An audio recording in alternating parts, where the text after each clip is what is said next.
cigarettes while we have a long chat. We can watch the sunset. You think nothing will ever change. You'll turn 22 and still feel the same. Well, you can get out of town or wait a little longer now. I'll tell you a secret. This is my lesson in do it scared. Because I've never been to any of these places before. Well, London as a whole, obviously, I've been to before. I was on the coach and kind of like planning my little talky bit for when I got here. And I've forgotten everything I wanted to say. This isn't the first Gauntlets and Gowns ball I've been to. Because I went to one in June. The 3rd of June, actually, so like exactly 8 months ago. It was really good. And when this one came up, I was like, duh. It's called the Night Court Ball. It's sort of modelled off the Starfall Ball from ACOTAR, which is a series, A Court of Thorns and Roses, which is a series I haven't read. But I do know about it. I got lunch at 1 o'clock with a few of the girls who were also going. A lot of us are going on our own. One of the girls was nice enough to book a table at a cafe, so that was really lovely of her. And yeah, like I said, a lot of us are going alone, so it is always like calms the anxiety to have people that you know before you go. And since we're all staying in the same hotel, it seemed logical. So yeah, a few of us met up at 1 o'clock. Came back here 2-ish. Started getting ready. Okay, it's giving less Celestial Fae and more Snow Queen. But wait. Oh, the fallout is really falling out. Just call me Fallout Girl. Okay, well, as long as no one looks too closely at the corners of my eyes, then we're laughing.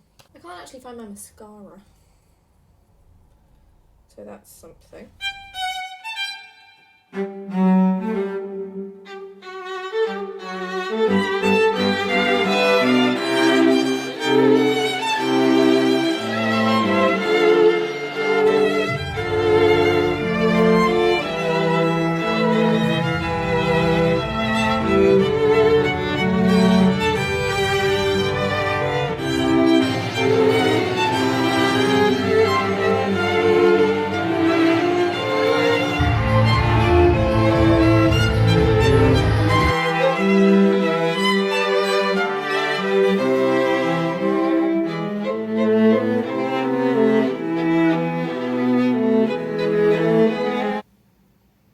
I'm not gonna lie, I don't know if this hairspray is brush out or wash out, but we're gonna give it a go nevertheless.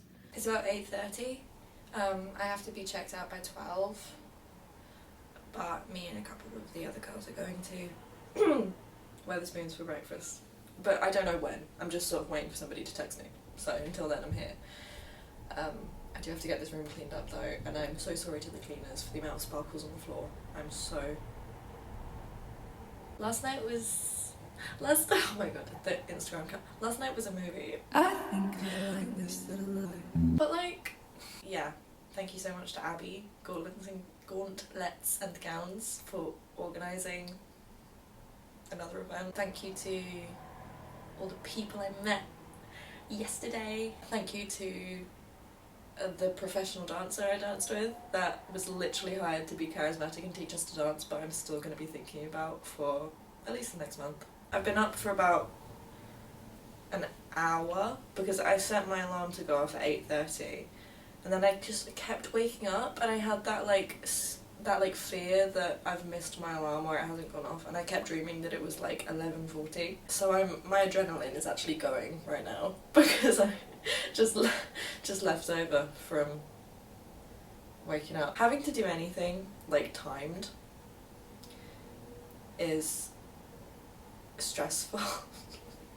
But then I remembered I actually have so many hours, so it's for nothing. Adrenaline, go down. I don't need you. I'm not being chased. This was my first time, like, going anywhere and completely by myself, like staying in a hotel by myself, meeting new people, going to places, obviously areas of London that I've never been to before, and I just like basically winged it to a certain extent. Like I knew where I was going, but I'd never done it before. The thing about doing it scared is that once you do it, next time you're not so scared, which I assume is how it's going to be next time I do something like this, because I will, because it was amazing.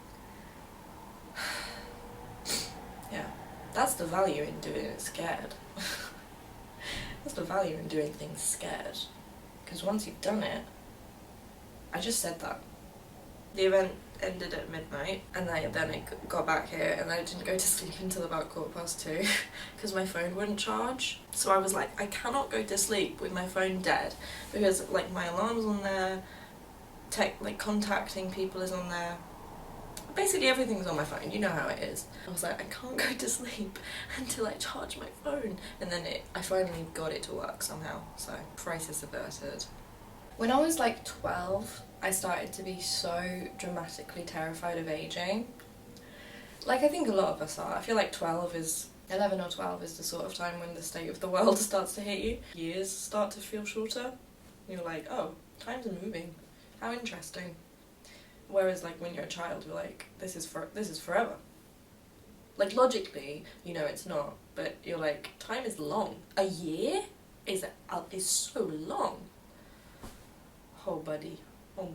And when you're 12, 19, 20 sounds like the most grown-up age you can be. Your age starts with a 2. But now I've got here, not only do I understand how much time I've got left, decades, but I don't feel that old.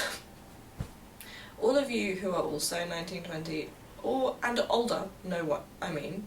I'm still a child. But thirdly, I've got so much more like independence now. I can go places and do things on my own now, which I also logically knew was going to happen, but it was overshadowed by the fear of death. Do I consider myself a grown-up? No, but it works. Being grown-up's pretty good. This is a weak message. When I was 14, I felt like I had so much responsibility and I was so scared all the time. And it's like, now I have real responsibility. I have a job. And like find money to handle in a responsible way. Obviously I use it to come and do things like this, but I digress. But at the same time, I've got so much independence. And I just think being that much older is pretty great. And I didn't need to be terrified about it, because I'm not knocking at death's door. Not naturally, anyway. Anything could happen. It's murder on the dance floor. Better not kill the groove, DJ.